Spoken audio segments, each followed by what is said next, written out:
It's going to be interesting trying to do this one today, but I've brought with my latest puppet from Wonderland Puppets, which will be on the blurb. I brought this one today because I want to talk about using puppets, not just in the way we have before about emotional development and so on, but this is about helping children with sign language. So firstly, you can actually do some signing with her, so you can do some sign language with the puppet. It's not as easy as with your own hands because obviously the fingers are a bit more chunky, but you can do things like, A, B, C, D, E, F, G, H, I, J, K, L, M, N, O, B, Q, R, S, T, U, V, W, X, Y, Z. So you can do it. You can finger spell, but you can also do other things. So you can sort of do the normal hello, goodbye,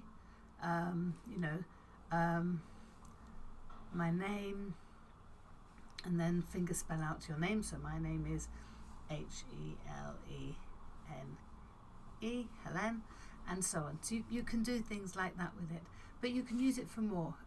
You can use it. I've used this particular, it was the schooled one, this one's mine.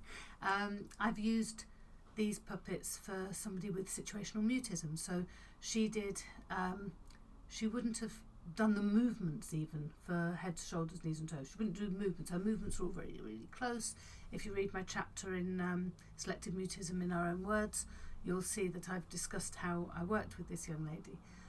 But when she was in year 3, I got her to do the signs. So she was doing head, shoulders, let me get her feet up, knees and toes, head, shoulders, knees and toes, whoops, and eyes and ears and mouth and nose, head, shoulders, knees and toes. So she was able to do things like that. She wasn't singing, I sang it, but she did the movements. Now, although she wouldn't have done the movements without the puppet gave that sort of distance, okay? So sort of one step of distance can help with all sorts of things. I do that with puppets anyway. One step of dissociation will mean that children are more likely to open out. We've talked about that with the cat puppet and so on, where people will talk to the puppets and say things they might not have said to you as a person, but they feel more comfortable speaking with the puppet. So this particular puppet, as I say, can be used in all sorts of ways. Now, so sing and all sorts. You can do the happy birthday once again. It's time to wish you happy birthday, time to sing a birthday song. You're 300, it's hard to do the numbers with this, 365 days older than you were last year, 365 days older now. So, you can do all these things. They're a bit more, there's less finesse in it, let's be honest. There's less detail, but it gives you a chance to sign with it, which distances you, or the child a chance to practice. I had a child who was severely hearing impaired, but she was reluctant to use sign language. She was only in year 1.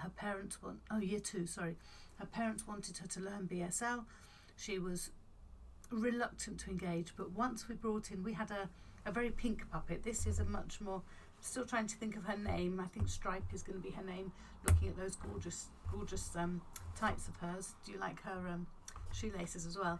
That was Pinky, and she was able to sign with Pinky because that was a game. So I would do a sign and then she would take, put on the puppet and practice. So she learned important signs like help. Help is a really important sign, help me or I'll help you, so I could ask her if she wanted help, but she could ask for help to come to her. Now, just having that puppet, it may not sound like much, but it is incredible because it just gives that removal, that distance, and that ability to, people can be quite self-conscious with trying out things like sign language, especially because with sign language you're supposed to be incredibly expressive. So if you're saying no, you don't just do the no, you do the no, you shake your head. If it's yes, it's a real yes. You know, you have that smile if you're saying, please, whatever it is, your face needs to show it. Bad. You know, you're good. You know, show it in your face. Be that little bit over expressive. And that's quite hard for a child to do when they're already overcoming the fact that they're hearing impaired, or that they've got speech and language difficulties. It may not just be hearing impairment. It could be something like situational mutism. It could also be something like a speech language social communication difficulty. And having a puppet of a person can make a difference. All my other puppets, as you know, they're all animals, they're all very realistic. There is, you know, let's face it, she's not a realistic little girl. However, she is really useful for this sort of thing. The other thing about her, I'm just going to take a hand out for a moment, is, if I can get into her head, is that her tongue, you can actually control her tongue to some extent as well. And that can be useful if you're talking about tongue positions and things, if you want to show that the tongue matters for certain words, because it does. And that's really important as well. So you can open the mouth wide. You can also, for somebody with situational mutism, you can play with the idea of wide movements, big movements, opening your mouth. She may not want to, or he may not want to open their mouth for real, but actually getting the puppet to do it is a big step towards that. So, you know, the puppet's got the mouth shut and then it opens it wide, and then you can ask the child to mimic that, not mimicking you, mimicking the puppet. Puppets have so many uses, as you know. I mean, I'm always talking about them, but these ones in particular, there's a whole range of them, and it's the fact that they have hands, the fact they have fingers. When buying this one, I tried on, it sounds daft, like trying on clothes, but I tried on several different puppets, and I actually had thought I was going to purchase one of them, and then when I tried that particular one on, for whatever reason, that, you know, the fingers didn't quite fit my hand as well, and I found it really hard to do signing. Well, as the whole point of this was to be able to do signing with it, it was really important I could sign. So, you know, I ended up choosing this one partly because, let's face it, she is adorable. She's absolutely gorgeous. She's got gorgeously ridiculous hair, a bit like me. She's also got stripy socks. I wear stripy socks. You know, I could relate to her. And with puppets, that's also important. It's really important that you can relate to them, that you sort of feel they've got a bit of character that you can be a part of. Okay, so they just matter. They really matter that you choose the right one. It's worth spending the money. These ones, I won't lie to you, these ones aren't cheap, but they are well worth it. You know, the movement that my child with selective situational mutism was able to make with the puppet was the start of her being able to do that for herself without the puppet. So it was a huge step in the whole process. It was really important, and she related to the puppet and could actually engage with the puppet. The same for the one with sign language. We had all sorts of flashcards and all sorts of things that we were using, so to get her to engage with it, and nothing was working. But when I got the puppet, suddenly she wanted to do it, and she wanted to learn. She wanted to learn new signs, so learn signs of BSL for the first time, and that was a tremendous improvement. So if you get a chance, play with puppets first. You need to be comfortable with them. There's no point in just, you know, and again, you don't sort of do them like this, you know, you have them close to you.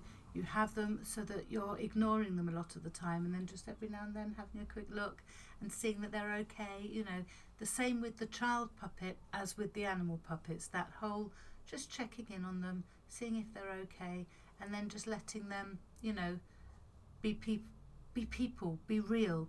Even though obviously the face, let's face it, that's not a real face. However, it becomes much more real when it's engaging with you and when it's sort of treating you as though you matter, and you can treat it as though it matters. And, you know, with these puppets, you can take one hand out, you can still be engaging with it, you can look like you're giving her a cuddle, and then because of the way you move this hand, the other hand is also moving, and therefore it seems that it's more realistic. And children just forget that they're puppets. They know they're puppets. We don't ever say that they're not puppets. They know that they're puppets, but they actually start to forget that and think, oh, I like this. This is a character I can relate to. That relatability matters, because then you can get the puppet to be your friend, be their friend, and help them with their learning. Thank you.